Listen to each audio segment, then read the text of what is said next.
Adam Christ for MyMMAnews.com on the line with Sean Ashley, who takes on Ryan Cafaro this Saturday at Stellar Fights 43 at the Delaware State Fairgrounds down in Dover area. But first, I got to thank my man for joining me. Sean, it's a pleasure.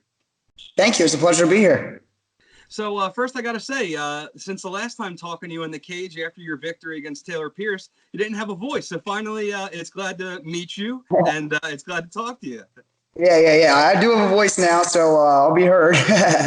Awesome. Yeah. So tell us a little bit about what's going on. You got a fight or a super fight against Ryan Cafaro coming up in just a couple of days. I mean, he's a super tough guy.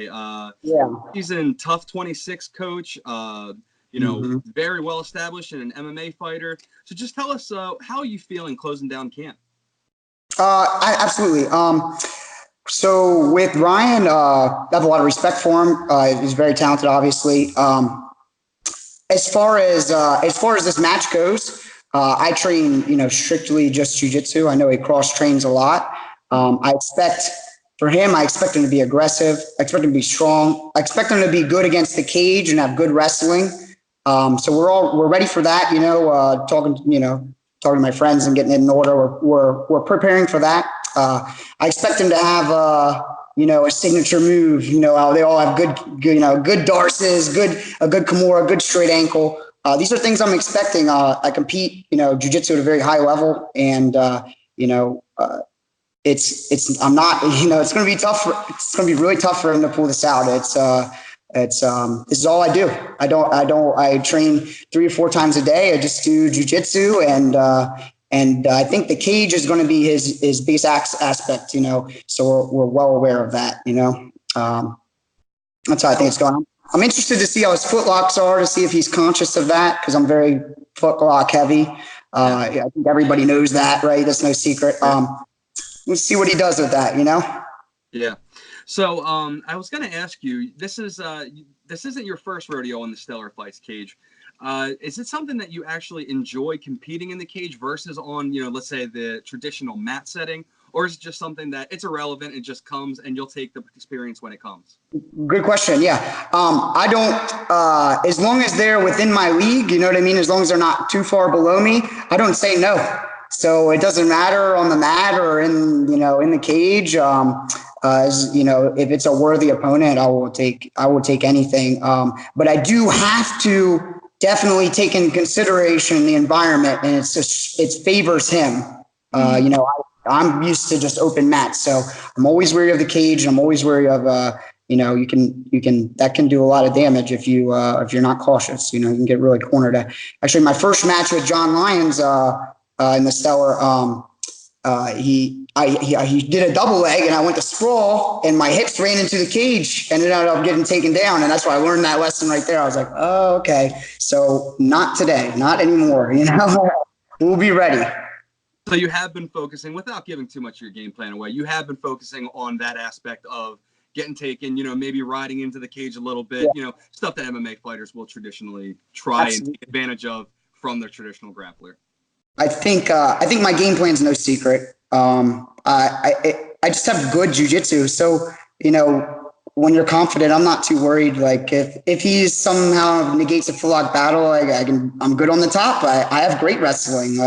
It doesn't get seen all that often. Usually jiu-jitsu guys can't stand long enough to actually get into good wrestling. So, I have no fear. However it goes, my game plan is an open book. I'll do whatever I need to do. It's no.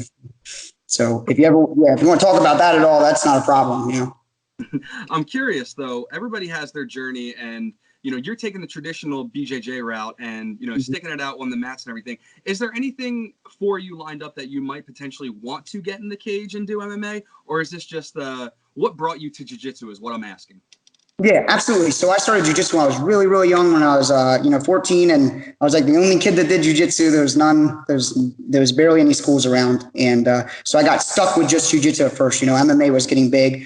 Right now I own a martial arts school with my partner, Jack Schellenberger, and we teach, wrestling, kickboxing, judo. So we're trying to work our way into the MMA direction, and me naturally as a role model, I'm going to need to take that path ahead of my students. So yes, eventually. But right now, the matches are coming in, and they're all for money. So I'm not going to say no. You know what I mean? I'm always going to grapple for money. That's where I'm at right now. Hopefully next year, I would love to get my first MMA debut in for sure. Now, are you training striking right now, or is it just one of those?